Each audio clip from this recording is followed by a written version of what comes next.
Hello friends, कैसे हैं आप। Welcome to Shashi Sharma PhD channel. तो आज हम डिस्कस करने वाले हैं इस वीडियो में accounting as a source of information. और उसके बाद हम डिस्कस करेंगे users of accounting information and their needs. ठीक है, तो चलिए शुरू करते हैं। फर्स्ट है आपका accounting as a source of information. भाई जो हमारी अकाउंटिंग है, ठीक है, वो हमारा सोर्स है, स्रोत है इंफॉर्मेशन का, कि उससे हमें इतनी सारी इंफॉर्मेशन मिलती है। क्या हम ये कह सकते हैं कि अकाउंटिंग एक सोर्स है इंफॉर्मेशन का? सोर्स होती है जहाँ से इंफॉर्मेशन सारी निकल के आती है, वही तो सोर्स होता है। तो क्या अकाउंटिंग एक सोर्स है इंफॉर्मेशन का? तो ये बात हमें बतानी है, ठीक है ना। ओके, तो अब इसे देखते हैं क्या लिखा हुआ है। Accounting is regarded as the language of business. Accounting को हम किससे संबंधित मानते हैं या क्या मानते हैं? As the language of business. Accounting को हम कह सकते हैं कि अकाउंटिंग बिजनेस की एक लैंग्वेज है। देखो भाई, लैंग्वेज का काम क्या होता है? हम हिंदी बोलते हैं, इंग्लिश बोलते हैं, कोई भी हम लैंग्वेज यूज करते हैं तो उसका मीनिंग यही तो होता है कि हम जो समझाना चाह रहे हैं दूसरे आदमी को, हम जो इन्फॉर्मेशन दूसरे आदमी को देना चाह रहे हैं वो उस तक पहुंच जाए और उसी वे में पहुंच जाए, वो उसी वे में उसे समझ जाए जिस वे में हम उसको समझाना चाह रहे हैं। ठीक है, तो ये दो पर्सन हैं, ठीक है, ये फर्स्ट पर्सन है, ये सेकंड, कोई भी है, ये दोनों फ्रेंड है। तो ये कोई भी अगर इसको अपनी बात कहनी है इससे, तो ये कोई लैंग्वेज यूज करेगा, ठीक है। वो लैंग्वेज क्या काम करेगी भाई? इसके जो भी आइडियाज हैं, जो भी इसका टॉपिक है, जो भी इसको कहना है, वो इस तक पहुंचाएगा। और कैसे पहुंचाएगा कि भाई इसको समझ में आ जाए, ठीक है, और इसके लिए वो यूजफुल हो, मीन्स इसकी बात इसको समझ में आ जाए और वो अच्छे से उसको कंप्लीटली रूप से अंडरस्टैंड कर ले, ठीक है। तो यही हमारा लैंग्वेज का काम हो सकता है, होता है। तो हम कह सकते हैं कि भाई अकाउंटिंग जो है वो एक बिजनेस के लिए एक लैंग्वेज है। क्यों है वो लैंग्वेज बिजनेस के लिए?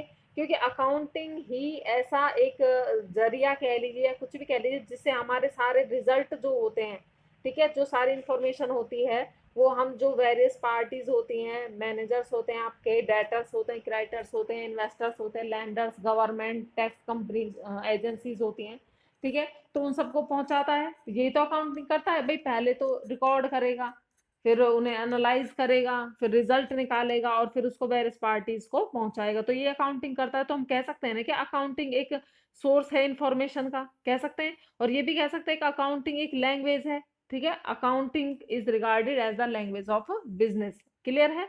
आगे है एज, क्योंकि या जैसे कि अकाउंटिंग कम्युनिकेट करता है द रिजल्ट। रिजल्ट को अभी मैंने आपको एक्सप्लेन किया था, टू वेरियस पार्टीज। कौन कौन पार्टीज हैं? ओनर्स हैं, इन्वेस्टर्स हैं, क्रेडिटर्स हैं, लैंडर्स हैं, बैंक्स हैं, गवर्नमेंट है, एक्सेट्रा। और भी बहुत सारी पब्लिक हो सकती है आपकी, ठीक है। और बहुत सी एजेंसीज ऐसी, कंपनीज ऐसी होती हैं जो पब्लिक के वेलफेयर के लिए काम करती हैं, ठीक है। उनको इन्फॉर्मेशन पहुंचाना कि भाई हमारी कंपनी सही तरीके से काम कर रही है, कोई भी इलीगल या फिर कोई भी ऐसा काम नहीं कर रही है जिससे पब्लिक को कुछ भी मतलब हार्म पहुंचेगा, ठीक है। तो ये क्लियर है? एज अकाउंट क्लियर है यहाँ तक? तो फर्स्ट है आपका कि अकाउंटिंग हम लैंग्वेज मान सकते हैं बिजनेस की, क्योंकि ये कम्युनिकेट करता है, जो रिजल्ट होते हैं बिजनेस के उनको इन पार्टीज को पहुंचाता है, ठीक है, उनको कम्युनिकेट करता है। आगे इसमें accounting is a process. Accounting एक प्रोसेस है, ये पहले आ रही है भाई, इसकी डेफिनेशन आपने पढ़ लिया होगा। Identifying, measuring, recording, summarising, communicating the information of business. अगर किसी ने इसके बारे में और जानना है तो ये मैं पहले की वीडियो में डिस्कस कर दिया है मैंने इसको बहुत डीपली। आप वहाँ पे जाके देख सकते हैं। इसको सिर्फ मैं हिंदी में शॉर्ट में ही ले लेती हूँ कि अकाउंटिंग इज अ प्रोसेस। एक प्रोसेस है जो बिजनेस के जितने भी ट्रांसैक्शंस हैं उनको पहले आइडेंटिफाई करेगा कि भाई वो फाइनेंशियल टाइप के हैं कि नहीं। फिर उनको मेजर करेगा कि भाई 10,000 का है, 5,000 का है, 20,000 का है। फिर उनको रिकॉर्ड करेगा जर्नल में, समराइजिंग करेगा, उनको कम्युनिकेट करेगा the information of the business. किसको कम्युनिकेट करेगा? इनको, ठीक है, ये जो वेरियस पार्टीज हैं इनको। Okay, accounting provides useful information to interested parties to make decision. अब इस इन सारे पॉइंट जो हमने जो सारी बातें कही हैं वो क्यों कही हैं? क्योंकि हमें बताना है कि अकाउंटिंग एक सोर्स है इंफॉर्मेशन का। अब एक किससे पता चलेगा? इन सब पॉइंट से पता चलेगा कि भाई क्यों है अकाउंटिंग सोर्स ऑफ इंफॉर्मेशन। पहले तो भाई उसको लैंग्वेज माना जा रहा है, फिर वो वेरियस पार्टीज को इन्फॉर्मेशन पहुंचाती है। इन्फॉर्मेशन पहुंचाने के लिए क्या करता है वो, पहले सारे अकाउंटिंग जो आपके ट्रांजैक्शन हैं उनको मेजर करता है, रिकॉर्ड करता है, समराइज करता है, ठीक है, और वेरियस पार्टीज को उसे पहुंचा देता है। तो इसलिए हम कह सकते हैं, so we can say that accounting is a source of information. ठीक है, क्लियर है। अब भाई इंफॉर्मेशन तो ये पहुंचाता है, अब हम इसका डीपली इस चीज को लेंगे कि यूजर्स कौन है अकाउंटिंग इंफॉर्मेशन के। ये अकाउंटिंग इंफॉर्मेशन इसने पहुंचा दी, किस किस को पहुंचाई, और उनकी नीड्स क्या हैं, भाई किस किस के लिए ये यूजफुल होती है, और उनकी क्या नीड्स होती हैं, क्या ज़रूरतें हैं, क्यों उन्हें, मतलब कौन सी अकाउंटिंग इंफॉर्मेशन की और क्यों उनको ज़रूरत होती है। आपके पेपर में या तो ये आ जाए users of accounting information and their needs, या फिर ये आ जाए कि parties interested in accounting information, या फिर ये आ जाए। तो आपने एक ही आंसर उसमें लिख देना है, वो क्या है अब हम डिस्कस करते हैं उसको। आई होप कि आपको अच्छे से समझ में आ रहा होगा। अगर आपको कोई भी प्रॉब्लम लगती है तो आप कमेंट सेक्शन में जाके बता सकते हैं, I will work on that. Okay, तो इसमें कह रहा है कि भाई यूजर्स कौन कौन होते हैं, मैंने बता दिया आपको भाई। क्रेडिटर होते हैं, लेंडर होता है, बैंक होते हैं, मैनेजर होता है, ओनर होता है, ये सारे होते हैं आपके, ठीक है। और भी पब्लिक होती है, गवर्नमेंट एजेंसीज होती हैं, ये सारे होते हैं। अब उसने इन सब को, इन सब पार्टीज को टू पार्ट्स में डिवाइड कर दिया है। कौन से हैं वो पार्ट? फर्स्ट है आपका इंटरनल यूजर और सेकंड है आपका एक्सटर्नल यूजर। इंटरनल तो आपको पता ही होगा, बड़ी क्लास में आप एक्सटर्नल, इंटरनल जो अंदर वाले होंगे, एक्सटर्नल जो बाहरी होंगे, ठीक है। तो दो पार्ट में बांट दिया है। पहले हम डिस्कस करेंगे इंटरनल यूजर्स को। ओके, तो तो इंटरनल यूजर्स होते कौन है, पहले तो हम ये डिस्कस कर लेते हैं। भाई आपने एक कंपनी चलाई, तो ये आपका बिजनेस है, यानी कि आप ऑनर हो इस कंपनी के। अगर आप इस कंपनी के ऑनर हो तो आप इंटरनल हुए कि एक्सटर्नल हुए? इंटरनल हो गए। आपने मैनेजर अपॉइंट करा, मैनेजर क्या काम करता है भाई, बिजनेस को कैसे चलाना है, उसके लिए क्या पॉलिसीज बनाई जाए, क्या कैसे उसको ऑर्गेनाइज किया जाए, ठीक है, कैसे उसको कंट्रोल किया जाए उसकी एक्टिविटीज को। तो ये काम कौन करेगा? मैनेजर करेगा। तो मैनेजर भी इंटरनल इंटरनल इंटरनल हुआ कि नहीं हुआ आपका? ठीक है भाई, ये दोनों इंटरनल इसलिए हैं क्योंकि इनको इन डेप्थ नॉलेज होती है बिजनेस की। बिजनेस की जो इंफॉर्मेशन हम हर एक इंफॉर्मेशन तो ये नहीं कर सकते कि हम पब्लिक को दे दें, क्रेडिटर को दे दें। भाई क्रेडिटर को क्रेडिट से रिलेटेड इंफॉर्मेशन प्रोवाइड कराई जाएगी जो उसके लिए जरूरी होगी, सारी इंफॉर्मेशन उसके लिए जरूरी नहीं होगी। तो सिर्फ मैनेजर ऐसा होता है और ओनर ऐसा होता है जिसको अपने बिजनेस की होल सोल पूरी नॉलेज की जरूरत होती है, ठीक है। तो वो क्या होते हैं? तो इंटरनल यूजर्स हो गए। क्लियर है? तो यही इसमें कहा गया है, you have a direct interest in business enterprise. यहाँ पे यू नहीं आएगा, यहाँ पे हु आएगा। ओके, सही कर लेना आप। Who have a direct interest in business enterprise, जिसका, अब इंटरनल यूजर कौन है ये वो बता रहा है भाई, जिसका भी या जो रखता है direct interest in business enterprise, जिसका बिजनेस एंटरप्राइज में, बिजनेस में डायरेक्ट इंटरेस्ट है, यानी कि वो डायरेक्ट रूप से उससे जुड़ा हुआ है, ठीक है, वो कौन होगा? आपका इंटरनल यूजर होगा। क्लियर है? छोटी सी बात है, कोई ज्यादा लोड लेने की जरूरत नहीं है। अब वो है कौन कौन, अभी मैंने बता दिया आपको भाई, मैनेजर्स होते हैं और आपका ओनर्स होते हैं, मैनेजमेंट और ओनर हो गया। अब इनके बारे में हम अलग अलग डिस्कस कर लेते हैं। चलिए जी, आगे चलते हैं। तो सबसे पहला है आपका ओनर, मालिक होता है ओनर, ये तो सबको पता है। भाई ओनर का क्यों बिजनेस में इंटरेस्ट होता है, कौन कौन सी इसको इंफॉर्मेशन चाहिए, ये हम डिस्कस करेंगे हम। Owners invest capital in business. भाई कोई बिजनेस खोला, ओनर ने खोला, ऑब्वियसली वो उसमें पैसा लगाएगा कि नहीं लगाएगा? पैसे को हम क्या बोल देते हैं? कैपिटल बोल देते हैं, ठीक है।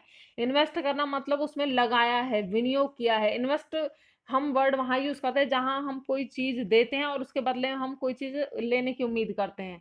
पैसा उसने लगाया, अब उसे क्या चाहिए? उसके बदले में प्रॉफिट चाहिए, तो ये इन्वेस्टमेंट हो गया, ठीक है। तो owner invest capital in business, business में वो कैपिटल इन्वेस्ट करता है।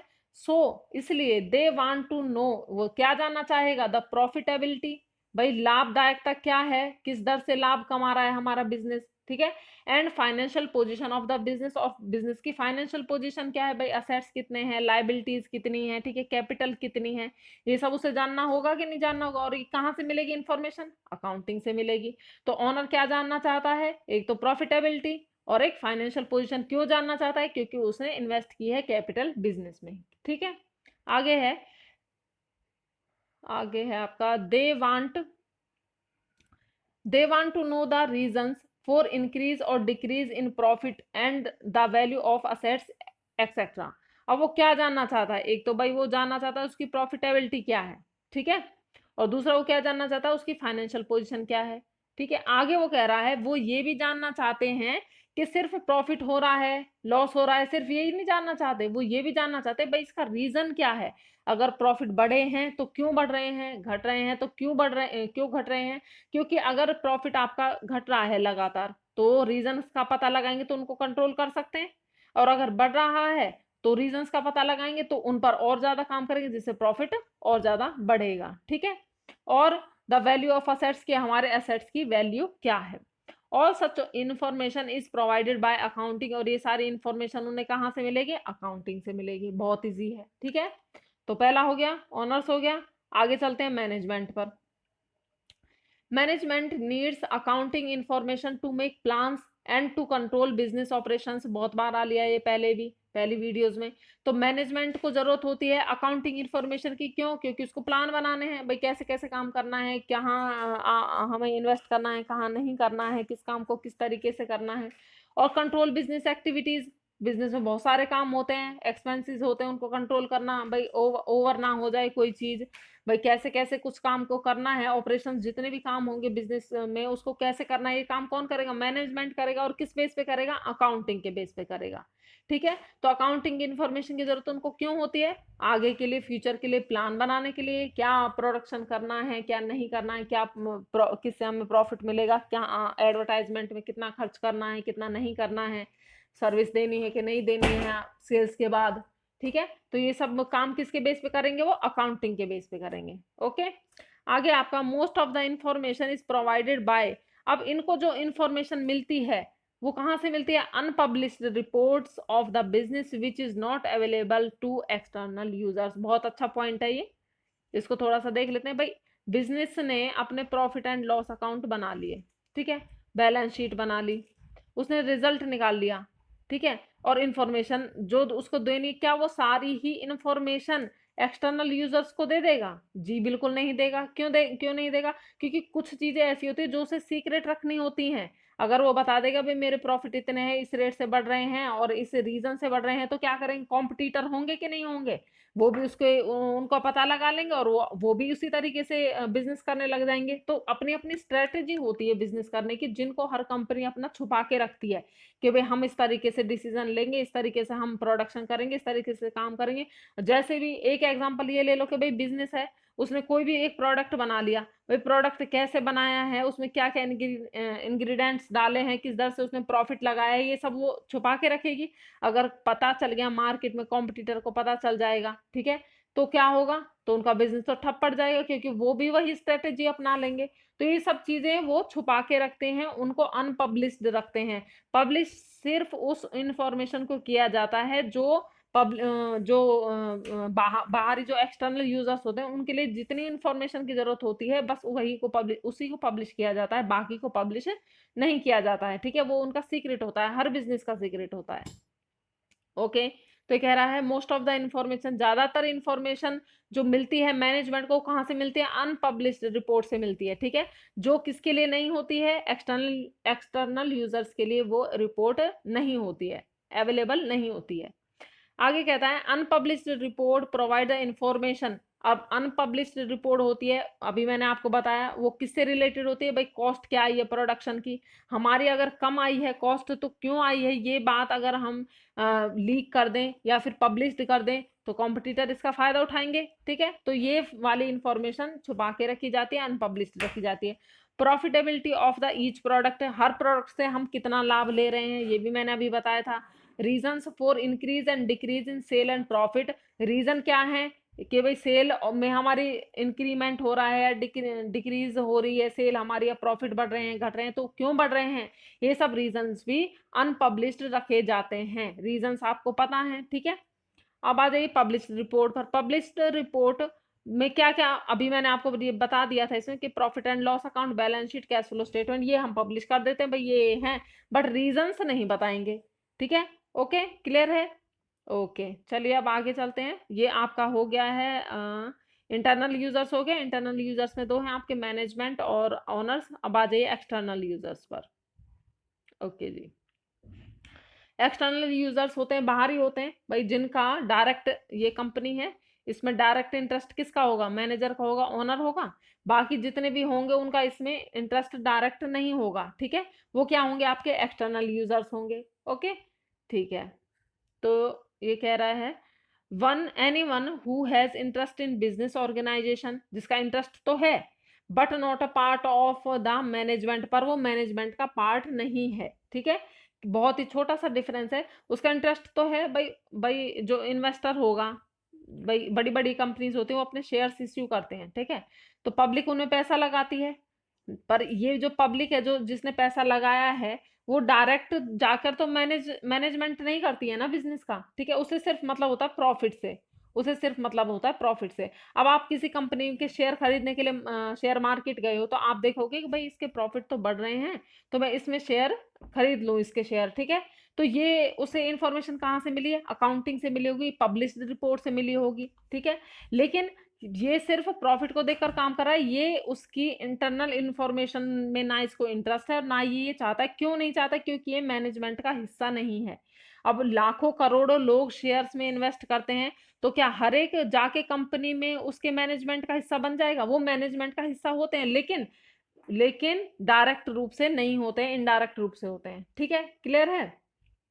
ओके, तो यही वो कह रहे हैं कि उनका इंटरेस्ट तो है, उन्होंने पैसा लगाया, उन्हें मतलब है कि भाई प्रॉफिट कमा रही कि नहीं कमा रही, उनका मतलब है उससे, लेकिन वो पार्ट नहीं होते हैं मैनेजमेंट का। क्लियर है? ओके, आगे है external users have access to published report not to unpublished report. अब उनकी एक्सेस कहाँ तक होती है? जो उन्होंने पब्लिश कर दी कंपनी ने report, published report, profit loss account, balance sheet, cash flow statement, ये उन्होंने पब्लिश की होगी, तो उन्हीं तक उनकी पहुंच होती है। जो अनपब्लिश्ड रिपोर्ट है, इंटरनल रिपोर्ट है, उस तक उनकी पहुंच नहीं होती है। अब एक्सटर्नल यूजर्स कौन कौन से होते हैं? इन्वेस्टर्स, मैंने बता दिया, पब्लिक इन्वेस्ट करती है ना वो। ठीक है, क्रेडिटर्स, जिन्होंने कंपनी को उधार माल दिया है, लेंडर्स, जिन्होंने ऋण दिया है, एम्प्लॉयज होते हैं जो कंपनी में काम करते हैं, गवर्नमेंट होती है। ठीक है, अब इनका एक एक करके हम डीपली डिस्कस करेंगे इन्हें। ओके, तो पहला है आपका इन्वेस्टर्स। ओके,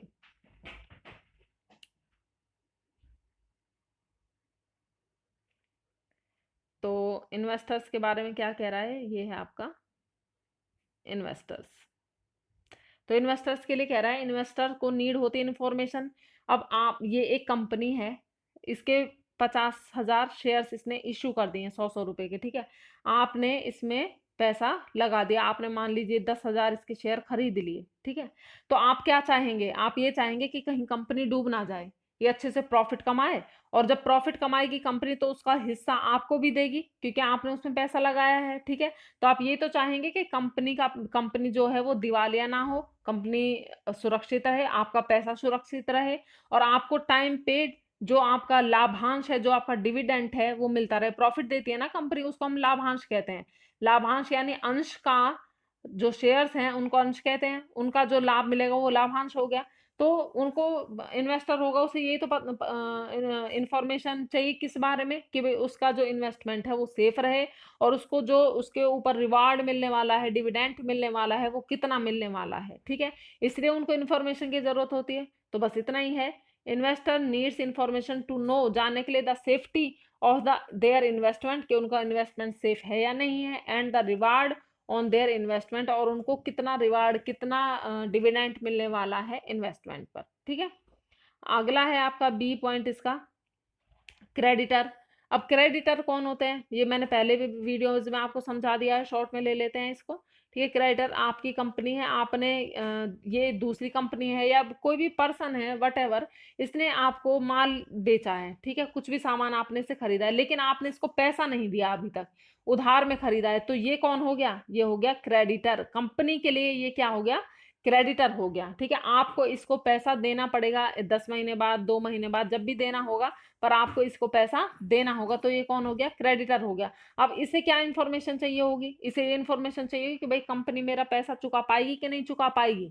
जब ड्यू डेट आएगी, ठीक है, तो कंपनी पैसा दे पाएगी कि नहीं दे पाएगी। अब फिर इस जब आप पब्लिश करोगे अपनी रिपोर्ट को, तो अगर आपके प्रॉफिट अच्छे हैं तो ये डिसीजन लेगा चलो मैं इसको और ज्यादा उधार माल दे सकता हूँ। और अगर नहीं है, अगर आपके प्रॉफिट डाउन जा रहे हैं, तो ये कहेगा कि भाई नहीं, अब इसको उधार माल हमें नहीं बेचना है, तो ये डिसीजन लेगा इसको। ठीक है, तो यही इसमें कहा जा रहा है। they need information to know whether the amount owing is a business to business will be repaid, कि जो उसने अमाउंट बिजनेस को दी है, उधार दी है, क्या वो रिपेड हो पाएगी, क्या वो उसको पे कर पाएंगे। whether they should extend और restrict the credit to the business, क्या वो क्रेडिट जो कंपनी को दे रहे हैं उसे बढ़ाएं या उसे रोक दें, रिस्ट्रिक्ट कर दें मतलब उसे रोक दें। ठीक है, बहुत इजी है। आगे चलते हैं, अगला है आपका एम्प्लॉयज। अब एम्प्लॉयज को क्या इन्फॉर्मेशन की जरूरत होती है, भाई एम्प्लॉयज कंपनी में काम कर रहे हैं। ठीक है, ये एक बिजनेस है, इसमें बहुत सारे एम्प्लॉयज काम कर रहे हैं। ठीक है, इन्हें इन्हें जरूरत होगी बिजनेस के, 1 मिनट, इन्हें जरूरत होगी बिजनेस के प्रॉफिट जानने की। ठीक है, क्यों जानने की, प्रॉफिट जानने की, भाई अगर प्रॉफिट कंपनी कमा रही है तो इन्हें भी तो सैलरी अच्छी मिलेगी, और सैलरी मिलेगी और टाइम टाइम पे इनको बोनस भी मिलता रहेगा दिवाली दशहरा पे। ठीक है, अगर कंपनी प्रॉफिट नहीं कमा रही है तो ये फिर सोचेंगे यार बोनस तो गया। ठीक है, तो इन्हें प्रॉफिट से मतलब होता है। They need information to know about the profit of the business, by this information they are able to access, क्या इंफॉर्मेशन, इस इंफॉर्मेशन से उसे क्या जानकारी मिल जाती है कि एबिलिटी क्या है बिजनेस की टू पे हायर वेजेस एंड बोनस, के बिजनेस जो है वो कितनी हाई वेजेस सैलरी दे सकता है, वेतन दे सकता है, और कितना बोनस दे सकता है। ठीक है, आगे चलते हैं इसमें।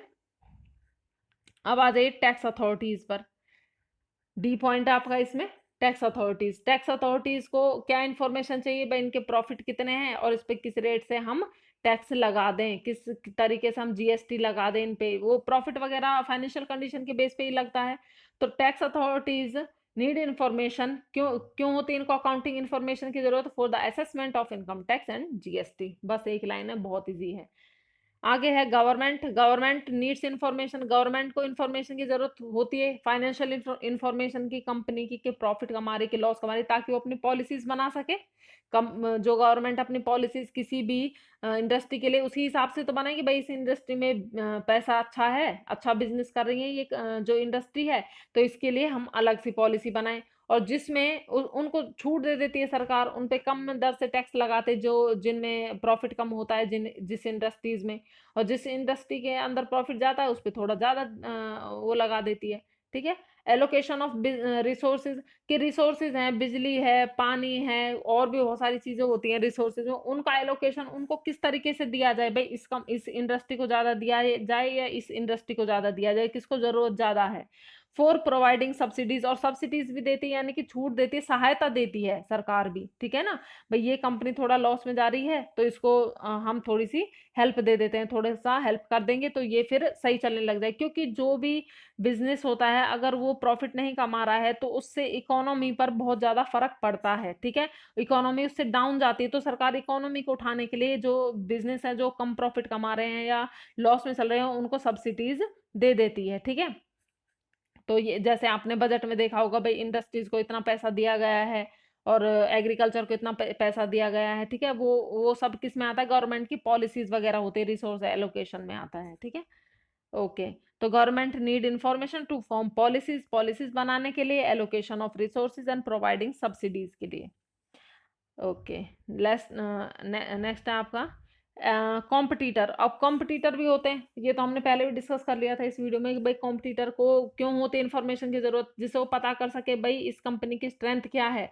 ये दो कंपनियां हैं, एक ही प्रोडक्ट बना रही हैं, ये कोई भी आपका सोप बना रही हैं दोनों कंपनियां। ठीक है, तो भाई ये जो कंपनी है और ये कंपनी आपस में कॉम्पिटिटर हुई, अगर इस कंपनी को पता करना है इसकी स्ट्रेंथ क्या है, इसकी वीकनेस क्या है, तो क्या देखेगा, इसकी जो इसकी पब्लिश्ड रिपोर्ट है ये उसको एनालाइज करेगा कि भाई इसके प्रॉफिट इतने हैं, तो पता करेगा भाई प्रॉफिट इतने ज्यादा क्यों है, अपने बेस पर उसको एनालाइज करेगा, अपने बेस पर उसकी छानबीन करेगा, जिससे क्या होगा, जिससे ये भी वही स्ट्रेटेजी अपना सके। ठीक है, और इसके भी प्रॉफिट उतने ही बढ़ सके। और अगर वीकनेस है तो कंपटीशन से बाहर कैसे करें इसको? भाई कंपटीशन से तो सभी जीतना चाहते हैं, उसको बाहर करना चाहते हैं कंपटीशन को, जिससे कि उनको अधिक प्रॉफिट हो। तो अगर ये वीक है ये कंपनी, तो इसको कैसे बाहर किया जा सकता है? तो कैसे पता चलेगा? कैश फ्लो स्टेटमेंट से, बैलेंस शीट से, प्रॉफिट एंड लॉस अकाउंट से, ठीक है। तो they want information about the strength and weakness of the business to make comparison. तुलना करने के लिए उन्हें क्या पता करना होता है? इसकी स्ट्रेंथ क्या है और इसकी वीकनेस क्या है। और लास्ट है आपका पब्लिक। अब पब्लिक को क्यों जरूरत होती है इन्फॉर्मेशन की? क्या इन्फॉर्मेशन की जरूरत होती है? भाई पब्लिक है। पब्लिक क्या, कंपनीज में जो एम्प्लॉय होते हैं वो पब्लिक ही तो है, वो समाज से, सोसाइटी से ही तो लिए गए हैं, ठीक है। तो a business provide employment to public, public को एम्प्लॉयमेंट दिया है इसने, इसलिए पब्लिक जानना चाहेगी, क्या जानना चाहेगी कि भाई बिजनेस के फ्यूचर प्लान्स क्या हैं। क्या वो और एक कंपनी बनाना चाहती है, इस कंपनी को भी बंद करना चाहती है? क्या उनका जो एम्प्लॉयमेंट है वो सेफ रहेगा या फिर नहीं रहेगा? भाई कंपनी सिर्फ एम्प्लॉयमेंट ही नहीं देती है, उनको क्या भी देती है, उनको सर्विसेज भी प्रोवाइड कराती है, उनको सुविधाएं भी देती है। अगर अगर कहीं पर भी कोई कंपनी खुली है, ठीक है, तो यहाँ पर अच्छी सड़कें बन जाएंगी, ठीक है, यहाँ पे बिजली की सुविधा अच्छी हो जाएगी, और भी जो मार्केट एरिया बन जाएगा धीरे धीरे करके ये। तो क्या पब्लिक को उससे क्या हो जाती है? फैसिलिटीज प्रोवाइड हो जाती है पब्लिक को उससे, ठीक है। तो इसलिए पब्लिक जानना चाहती है कि भाई आगे का क्या फ्यूचर प्लान है इनका, कि भाई ये कंपनी आगे क्या करने वाले जिससे हमें प्रॉफिट हो। तो इसलिए वो उसकी इंफॉर्मेशन लेना चाहते हैं, और वो इंफॉर्मेशन इन्हें कहाँ से मिलती है? अकाउंटिंग से मिलती है। तो ये आपका टॉपिक हो गया। तो आई होप कि आपको समझ में आया होगा। आप वीडियो को स्टॉप करके भी स्क्रीनशॉट लेके अच्छे से इनको राइट डाउन कर सकते हैं। तो मिलते हैं नेक्स्ट वीडियो में। ओके, अगर वीडियो अच्छी लगी है तो प्लीज़ इसको सब्सक्राइब कर लीजिए चैनल को, जिससे आपको आगे आने वाली वीडियोज़ के नोटिफिकेशन आराम से मिल जाएं। ओके, मिलते हैं नेक्स्ट वीडियो में। Bye bye.